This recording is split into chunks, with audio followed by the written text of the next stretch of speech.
camaradas.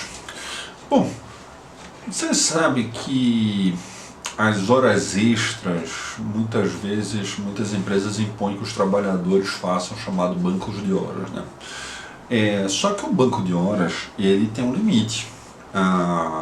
Primeiro que, a rigor, o banco de horas teria que ser negociado pelo sindicato, mas depois, desde a reforma trabalhista para cá, as empresas, teoricamente, podem implementar o banco de horas, mas não é uma forma que simplesmente não vai mais pagar hora extra nenhuma. Isso não é verdade.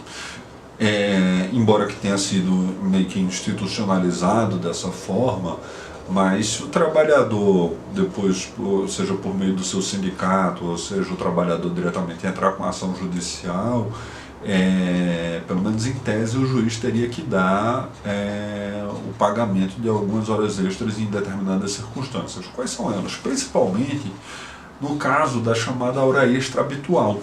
Ou seja, se o trabalhador habitualmente ele se vê obrigado a ter que fazer horas extras e depois o patrão coloca ele, faz alguma forma de compensação dessas horas e tal, aquelas horas extras que são feitas de forma habitual desconfiguram o chamado regime de compensação de horas, ou seja, o banco de horas, e faria com que o trabalhador tivesse direito, na verdade, a receber as horas que ele praticou de forma habitual como horas extras, porque você não pode transformar o banco de horas num truque para não pagar horas extras.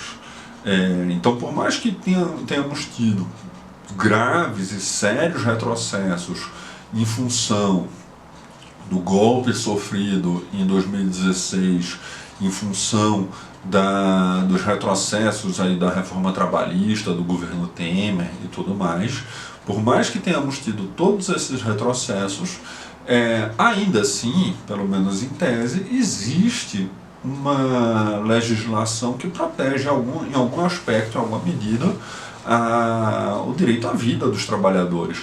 E o trabalhador também não pode se ver obrigado a ter que trabalhar em jornadas exaustivas, de modo que isso prejudique o convívio dele com a sua família. O limite de horas extras no Brasil é de 2 horas extras por dia.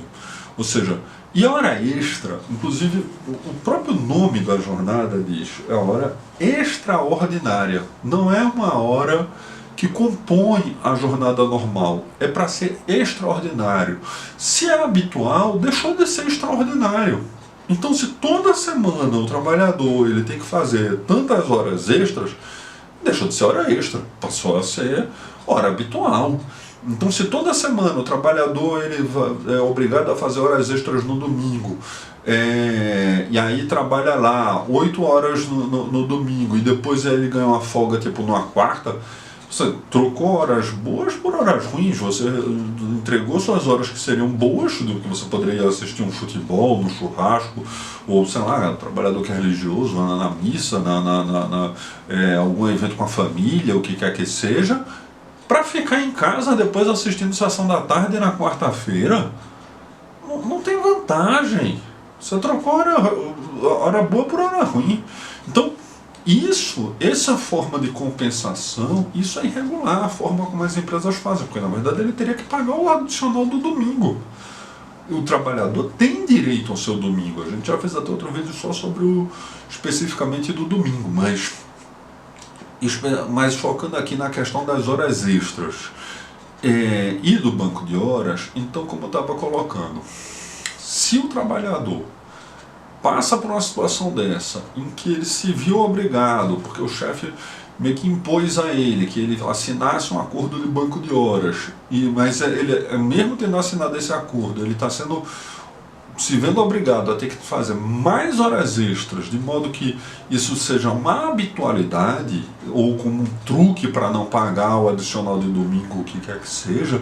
O trabalhador pode tanto denunciar perante o seu sindicato, para que o sindicato entre com ação coletiva com relação a isso, quanto, se for o caso, depois de demitido, ou caso tenha alguma instabilidade, enfim, ou como queira, entrar eventualmente com ação trabalhista pedindo para que seja pago as horas extras por conta da sua habitualidade e desconfigurar, descaracterizar o chamado banco de horas e que a empresa pague o que é direito do trabalhador. Por hoje é isso. Muito obrigado, pessoal. Até mais.